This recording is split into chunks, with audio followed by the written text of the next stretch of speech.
to the Author's Corner. My name is Marissa Bloedoorn. I am your host, and I am so excited to be here today. She is one of the top 50 fearless leaders in her industry, and she is the author of Heal Your Heart from Within, Taking Center Stage and Owning It with Me, is contributing writer Teresa Palmer. Welcome yet again for another session. How are you Uh, doing today? I'm doing good. Thank you so much. This is so energizing. I just love it. So thank I you for love it.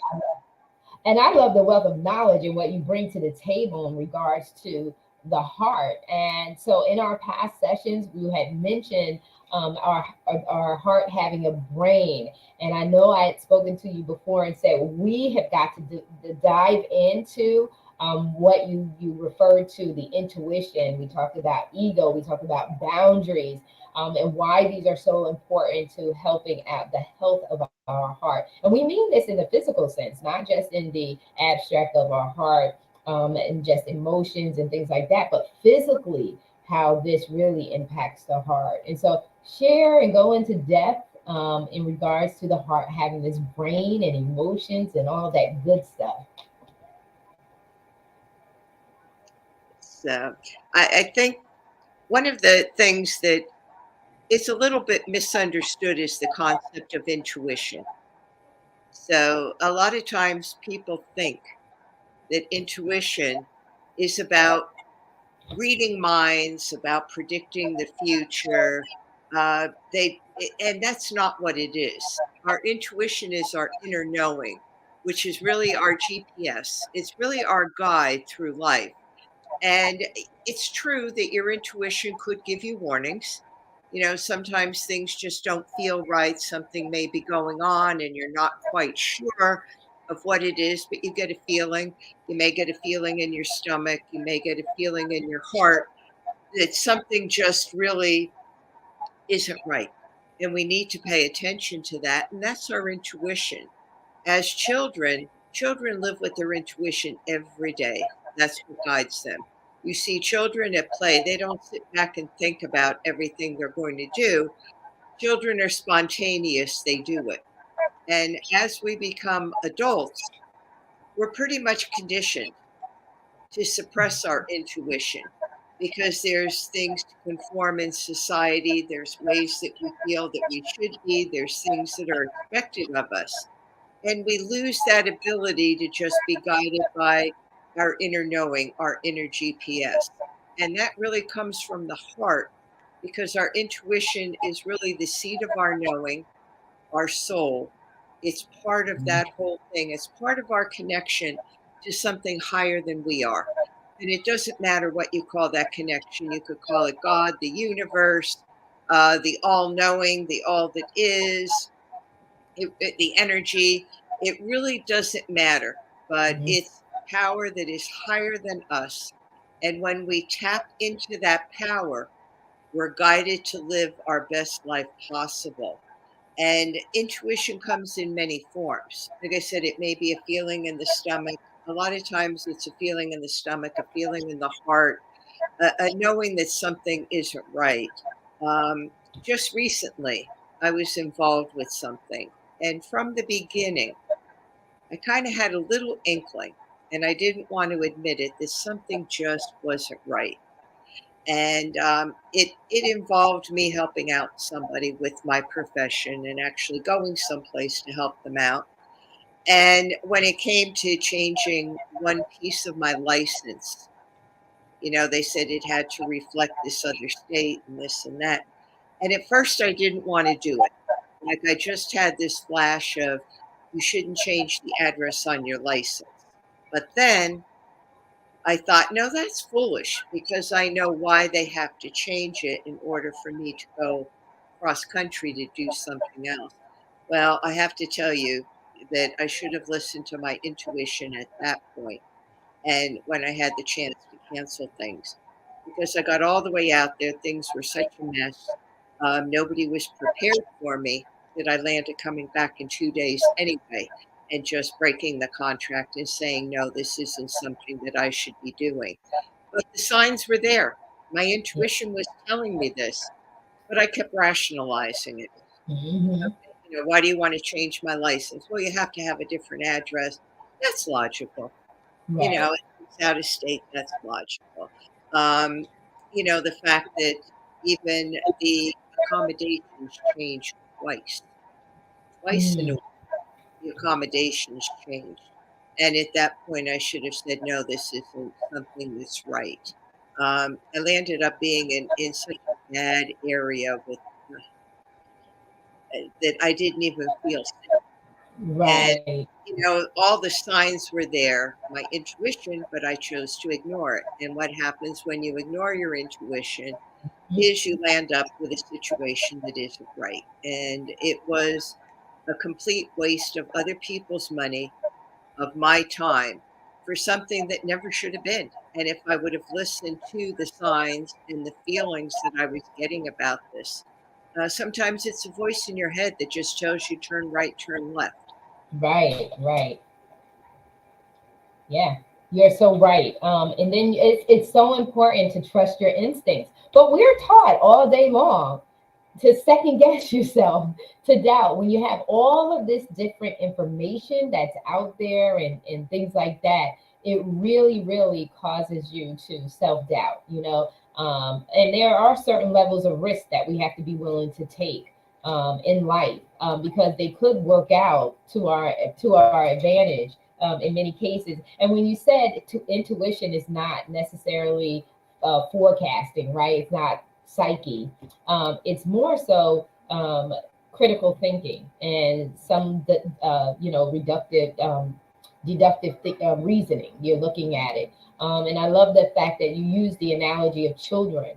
Children just go and do, and they're so happy to go and to do, and live, right? And so we need to learn how to vicariously do some things through them, but also trust our instincts. When you said that, talk about like identity in regards to that, because the focus here is on healing, that self healing, and the reality of what is really self healing. And you kind of tapped into that in our very first session. So for the viewers that are coming in on this session, there's 3 sessions ahead that are ahead of this session here that you want to go back and you want to make sure that you tap into and you check out, because we start off and our focus is about the healing, the healing, self healing, and what that really means, and how it relates to the importance of connecting with your heart, and knowing what's going on in your heart.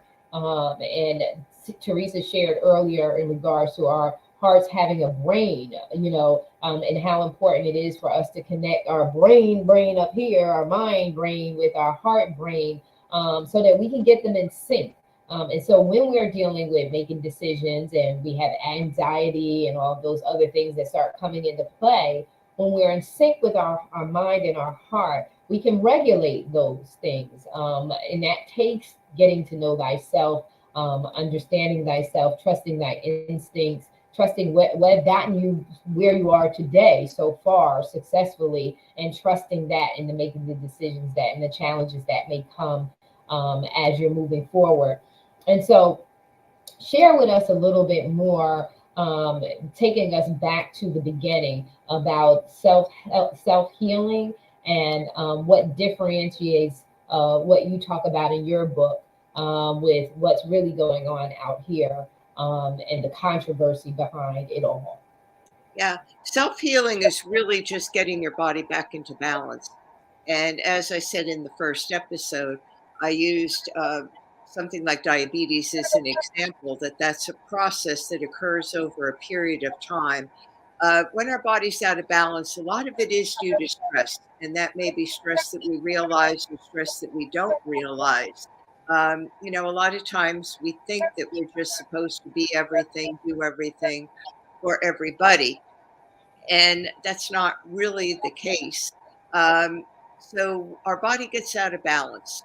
And if we don't listen to our intuition, and you will get signs, you will Mhm. get signs, little things, even little things that happen, little synchronicities that tell you that something's going on. And when it reaches the point that you just ignore it, that's when it comes into a physical illness. So if you could get your body back into balance by using your intuition, by developing it through connecting to your heart and looking for those little signs, looking for the things that occur. How are you feeling about something? Does it feel good? Your intuition always feels good, and Mhm. intuition leads to self healing. If it doesn't feel good, something's not right. And that's where you need to step back and you need to think about it more.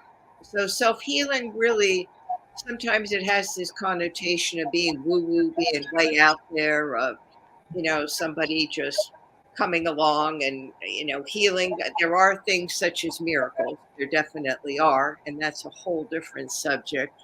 But, self healing in and of itself is really paying attention, connecting to your heart, really connecting those dots of what's going on with me. How do I process this? And am I listening? And am I hearing and seeing what's going on that is my intuition and is in my best interest? And once your body gets back into balance, at that point, you could prevent an illness or a disease from occurring. So that's really what self healing is all about, is about recognizing that if you don't deal with things, Mhm. and, over a period of time, it is going to affect your body. Yeah, yeah. Like you said, it's about being self-aware and being conscious of your body and paying attention to what your body is saying. I have oftentimes had people say to me, "Oh, Marissa, make sure you get some rest." And I'm like, "Little do you know, I make sure I get rest. I make sure I relax. I make sure I do those things because if I don't do them, then I can't show up for you. I can't, I won't be able to show up for you if I don't make sure that I remember uh, a few years back having pneumonia. I've never had pneumonia before, and thank you, Lord, that I never have it again. I remember the reality of how important and vital it is to sit down. Um, I had gone to the doctors and I had a cough. It first started off a little cough, and I'm like, oh, okay, this will go away. You take the what is it, the emergency. You take all of those airborne, and you do all of that drinking orange juice, and all that stuff, and you're like, yeah, it should snap back, right? And so I just kept going, doing what I was doing. In fact, it's funny because it had actually probably was about 7 years ago that I had the pneumonia. I had, as we were talking, it posted up that I was the area director for Toastmasters C34 area director, and it was during that time when I was getting my distinguished status that I ended up with pneumonia. So I went into the emergency room with a cough that I had for a couple of weeks at that point. And they sent me home. They said, "Oh, you're going to just have to ride out this cough because we can't cure a cough. It's just got to ride itself out." And so a couple more weeks go by, and now I'm at the point where my chest is so sore, and to cough is so painful, and I'm exhausted from the coughing. And so I finally go back into the ER, and I tell them the coughing again, and they take me to the back room and the waiting room in the back, and the doctor comes in and she says, "Oh, you're gonna have to wait. It's gonna. How long have you been coughing?" And I think at this point it's been almost 2 months of me coughing. And she says, "Well, you're gonna have to wait it out." And I looked at her and said, "I'm not waiting anything out. They told me in the front that you'd take a CT or whatever." I said, "I'm not leaving here until that's done. There is something wrong here." And I am so exhausted from the coughing and I'm exhausted. And so she, I had a few words with this particular nurse. And in fact, she was the head nurse or the head physician. She's the head physician on the floor, for the ER for that shift. And so I said, "Well, you get somebody else in here to talk to me because I don't care. You're going to do something for me, and you're going to do something for me today. Well, guess what? They did the X-ray and they saw the infiltration. My lung was breached, and she says you have pneumonia. And I said, and just imagine if I didn't what trust my instincts, if I did not recognize my body, I could have been sent home yet again. And I'm going to tell you how dangerous this was. Is when I walked home. I walked home. I got out to my car. The battery was dead. So I didn't live far from the emergency room, thank God. And I felt like, okay, I can just walk home. Well, it had snowed, but that was fine. I'm adventurous. Well, when I got to the last stretch of the journey home, I went to breathe in, and I could only sip the air. And I don't know if you've ever experienced that, where you could not take a deep breath. I could only sip the air. That was a reality check for me. I never been in a situation where I can't control that. Like there's no mind, whatever thing. And it told me when I got into the house, it said, you're going to sit down. You're not doing anything. You're not doing it. You're going to sit down. You're not moving. You're not doing this. You're not doing it. You're going to sit down.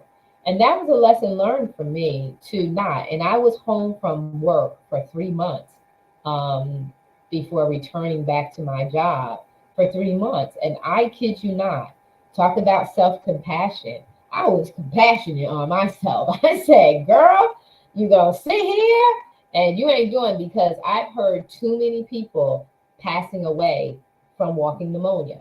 And Yeah. I said, I will not be that one. And I sat down and I learned that day to listen to what my body was telling me. And my body was telling me to rest. I had been going very, very hard. And my body was saying, enough is enough. You need to sit still. And we need to do that. It's critically important for us. And then that also, too. So when you think about the backdrop of that, so most of the time we got to go to work because we got to make the money. We got to do this. We're always thinking about if we don't show up, how many things are going to fall apart or how many people are going to be disappointed. But we had better do that self healing and make the decision to sit down before, like you said in our earlier sessions, before it becomes acute, before they had to hospital. See, they told me I can go home. They gave me some antibiotics, they gave me some stuff, and they sent me home. They could have been admitting me had it been worse. And Right. so we have to really, really trust.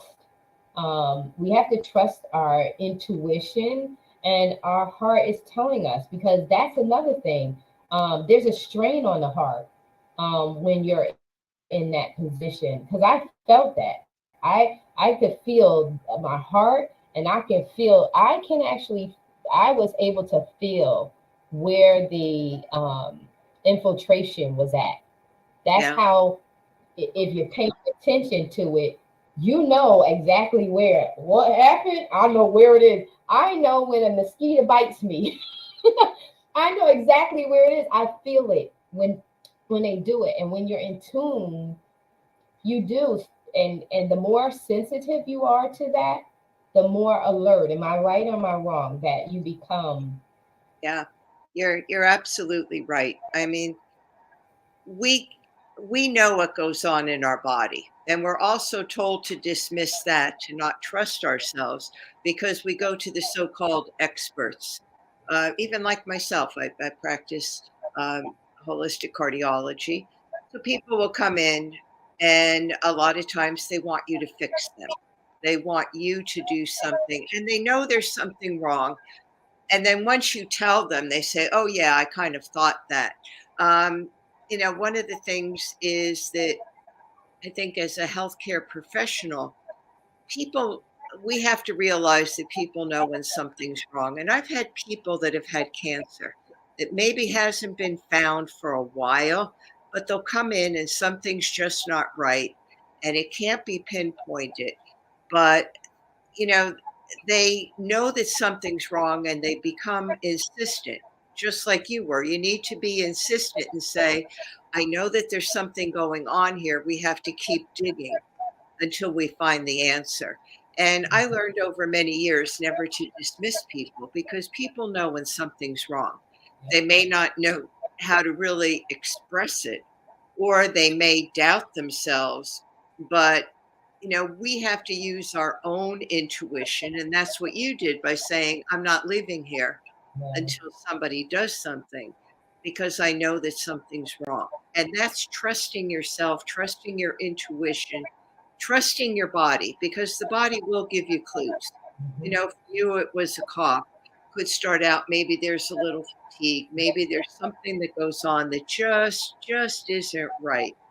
And if we don't acknowledge that and try to find the answer, eventually it's going to escalate. It may take years to escalate. I had patients that knew that something was wrong, went through testing, couldn't find anything over a period of, say, 5 years, and then cancer or something was discovered. So sometimes things haven't totally taken hold in the body yet. And that's again where we could use our tools for self-healing, our compassion, um, being forgiving. I think meditation is the gold standard, to sit quietly with yourself, to just spend time with yourself, to listen to what's going on with yourself, and to connect to your heart, to connect to your heartbeat, because your heartbeat is the rhythm of your life. And all these things together then put the body back into balance. Yeah, yeah. And it's just a matter of this awareness of listening to ourselves that's so important. Yeah, and so as we're circling back into the self healing process, I want you to close us out on your thoughts. Bring us back full circle in regards to why it's so important about perspective, and how I know that we have always looked at the heart from a negative perspective because by the time we are acknowledging the physical of the heart, we're in a crisis. Heart failure or heart disease or anything like that. So, talk about the perspective. You tapped into meditation, which is really cool because I had that on one of my earlier notes. Was that that form of getting connected with yourself is through meditation. It's quieting your spirit and connecting with the wholeness of your body. And so close us out with bringing us full circle about self healing, the importance of that perspective, and how our viewers they can get your book. So before we do that, I just want to let them see uh, Heal Your Heart from Within. This is the book that we've been talking about. It is available on and the link is there for you to grab and order your copy today. I have my own copy, and I am enjoying it. And so, share with the audience your closing thoughts in regards to, that whole self healing process. Yeah, I think really we need to connect to our hearts. And as I said earlier, we don't connect to our heart on a regular basis. It's usually if we think that something's wrong. But if we could connect to our heart on a daily basis, even by putting your hand on your heart, feeling your heartbeat, giving your heart gratitude for sending the blood, the nutrients to every cell, organ, fiber in your body. And also recognizing that our heart is our greatest ally, it is our superpower. And if we could use our heart to its best advantage, which is really helping us heal, then we could live the absolute best life that we can, because mind, body, spirit are all connected. The heart is the seat of the soul. The heart is our intuition, our inner knowing. And the heart is where self-healing occurs, because the heart is what gives us life. The heart sustains life. Without a heartbeat, you can't live. It's impossible. So if we could recognize our heart, connect to our heart, and it's simple, even just taking in a deep breath slowly to the count of 4, pausing for a second, and then inhaling to the count of 6. That longer exhalation not only connects us to our heart, but connects us to the vagus nerve, which is our inner peace and calm. And if we could live in a state, I call it living from your heart, with that inner peace and calm, then we could radiate that out to those around us and to the world. And just think of what the world would be if we all connected to our hearts, if we all had compassion, forgiveness, if we all had that inner calm and then brought that out into the world. We would have such a great world. We really would. And I think that's the direction that eventually we're going, because we're in a new era. You know, Yes. it's a new era now. It's called the Age of Aquarius, which is all about collaboration. It's about getting out of the ego. So our Yes. heart helps us go from our ego into our spirit, and that's why we need to connect to our heart. Awesome, awesome, awesome. I just love it. I love it. And the level of awakeness and awareness and being alert. I just even having these different sessions with you, conversations with you. I sense my heart, and that's not something I did before. It's like you knew that your heart is there, but to actually sense the presence of your heart. And to be connected to it with a conscious and awakened consciousness of it is a beautiful thing. And so I just want to say thank you so much for these wonderful sessions. And like I said, inside this interview and this session, we talked about how there are 3 previous sessions that you want to make sure that you tap into, because we hit all different areas: the love relationships, showing up for yourself. We even talked about the SWOT analysis. So we talked about a lot. We covered a lot. And we even talked about workplace anxiety and all that different stuff. So we covered a lot. So make sure that you take the time to go back and watch the previous sessions, and also that you purchase the book. You want to have the book. The book will give you more insight into Teresa's approach and her methodology, and how you can begin to heal your heart from within. We thank you so very much for your time. This has been such a pleasure and a treasure, and we just wish that what we've given to you can transform your life and give you fulfillment. And so we love you. We are out. Thank Have you so a good much. And one. And I wish everybody the best, and just connect to your heart. Just feel your heartbeat. That's the rhythm of your life. woo, I love it. I love it. I love it. I love it. We're out.